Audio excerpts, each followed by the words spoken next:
Want to make sure that we're continuing our live stream here as we get ready for Nicholle Shoger, our head women's lacrosse coach.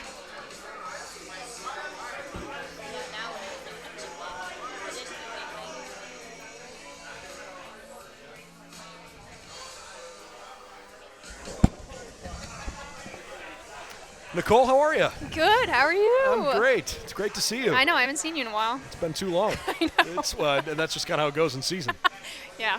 You know, you probably don't see too many people outside of your team during the course of the season. Nope, not even my husband that much. Well, you know, that's how the schedule rolls. Yeah. Hey, let's talk some lacrosse. Okay. It's been a fun year. You guys are 3-2 in conference and coming off of a heck of a win on Senior Day on Friday. Yeah. I realize you're more than halfway through the season at this point, so I don't want to ask you questions previewing the season, Okay. but where are you now when you look at this team compared to where you thought you'd be at this point of the year when you were getting started back at the beginning? Yeah, I think we're still having our ups and downs. I don't think we've played our greatest lacrosse just yet. And, you know, I'm still hoping that we still have a point to peak. But as of right now, we're working through some kinks. Thankfully, we've had a pretty solid schedule that allows us to have those mishaps. But again, I think we still haven't played our greatest lacrosse, so we still got about 4 more games. And then we've already made the conference, being top 6, beating 3 conference opponents. So we know that there's still more to our season. You guys obviously played a really tough schedule early in the year, and I can understand why you would sit there and say, like, hey, we really haven't played our best, but you also put the measuring stick pretty high, yeah. right? And so I think there has to be a balancing act Right. in the expectations there of looking at the team you got, what you're trying to build, and thinking, gee, we're playing a really good schedule. What did you accomplish, despite losing some of those early season tough games? What did you accomplish there that you feel like you've carried forward in the last 4 or 5 games?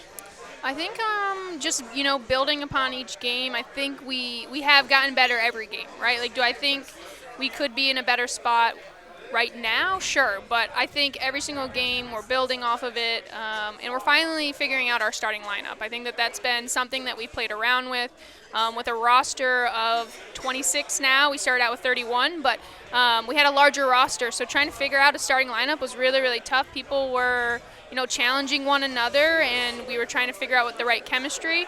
So I think these games have helped us figure out our starting lineup, and just finding the strengths both offensively and defensively. You can really see that in our games as we progressed along season. You've got 5 seniors, correct? Or did I not count them correctly? Well, we got 4 fifth years. Not everybody's playing.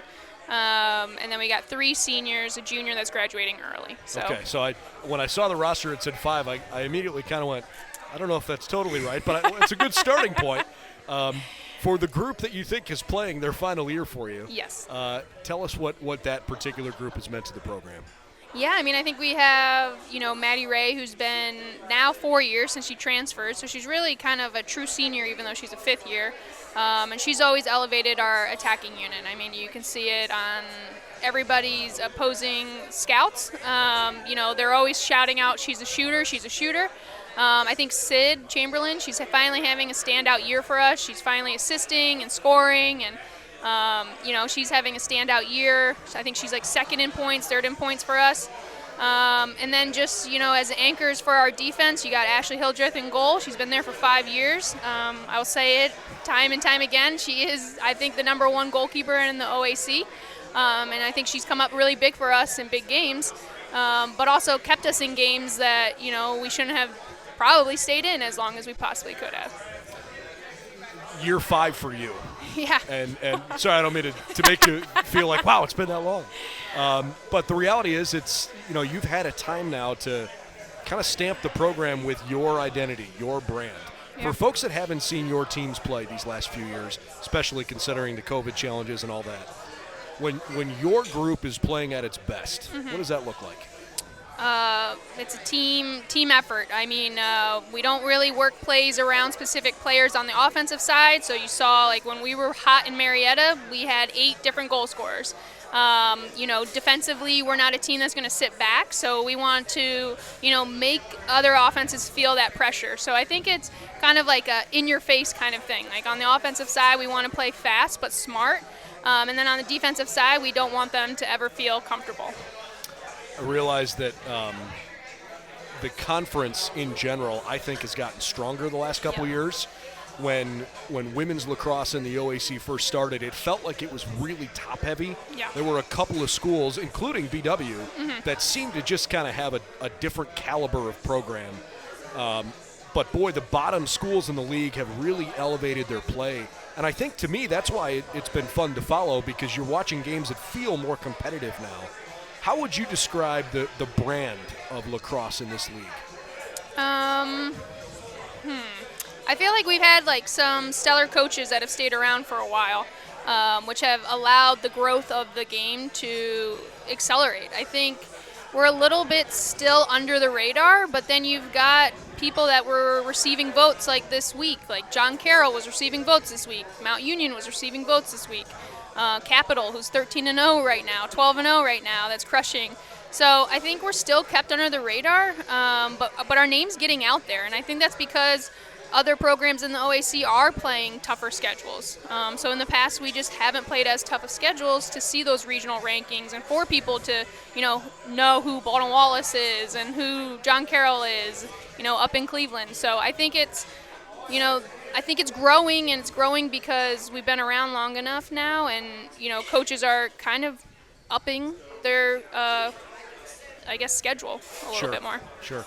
Nicholle Shoger, our guest from our women's lacrosse program at BW. Continue for a few more minutes.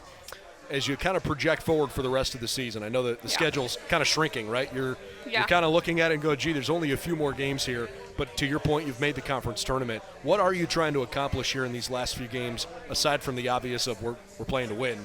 What are you trying to accomplish here that you think you can carry into the tournament?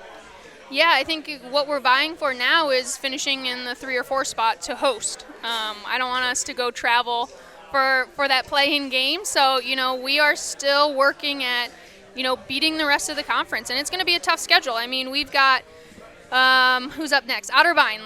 They're a tough team. They may be getting new coaches, but that's a tough game for us. And we are hungry.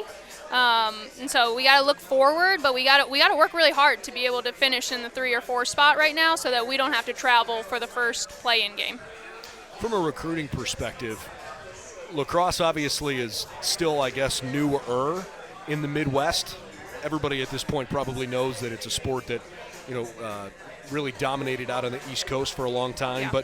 But by the same token, we are getting away from that. Yes. It's not that new anymore. No. There's a lot of youth teams. There's a lot of young kids that are playing.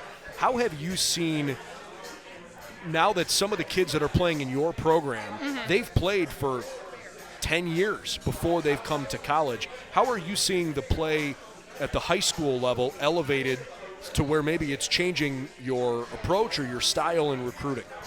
Yeah, I think it is. I think it's getting better, everywhere. I still think club ball runs a lot of it. So, even if they're not coming from a stellar high school program, them going and playing club in the summertime has really elevated their play if they don't see it in the high school level. But, we have, recruits coming in for next year that are from Minnesota, from Michigan. I mean, we are just expanding.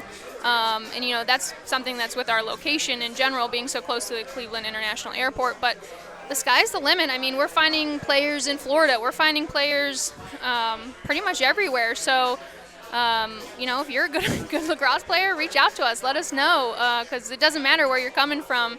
If we watch film and we like you, welcome to BW.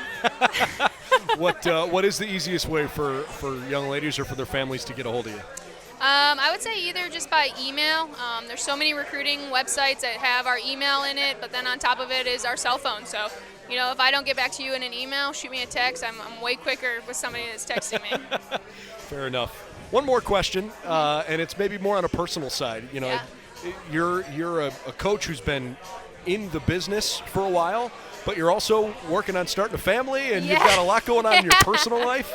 And I would think that, being in that part of your life is probably really important for your players to see, because you juggle a lot. You've got a lot of things going on personally and professionally, and I feel like you are the kind of role model that a lot of those young ladies need in their lives. How do you manage all of that? Yeah, I think I've been better. Like when I was a younger coach, like I was like, my private life has to be my private life, and we can't cross a line. But I think it's really important to share your life with your student athletes, and so that's what I've done this season. I mean, I've been very honest with them about things, and I've shared great things with them with being pregnant and being due in July. Like that's something that's something to be celebrated, and for your team to be a part of it, that's huge. I mean, they threw me a baby shower, so I mean, it's just awesome. been, I've been super grateful for this team, and with sharing personal things, I think it's only brought us closer, and it doesn't ever cross the line anymore where I felt like that was when I was younger. So sharing my life and letting them know too, like when I get home, I would like to put my phone down. So like, please, please, please, please. Or like, as soon as this baby comes, like our practice schedules are going to be a little bit different. Please work with me so I can be home at night, So I think sharing those thoughts and processes ahead of time just help it be really successful in the long run. Are you ready? I still got a couple months. I feel good, so I can't complain about this, but let me get through season, and then I'll think about the rest. I have a different question there. Good. Well, we are awfully proud of what you've built professionally here in the program that you've carried on. It's been a lot of fun to watch these young ladies compete, and several of them, and especially Maddie, at such a high level. Wish you all the best here in these last couple weeks, and then we'll see how things go in the tournament. But thanks for spending some time with us. Yep, thank you. All right, Nicholle Shoger, the head coach for our women's lacrosse team at Baldwin Wallace. Have a great night. You too. All right. Our final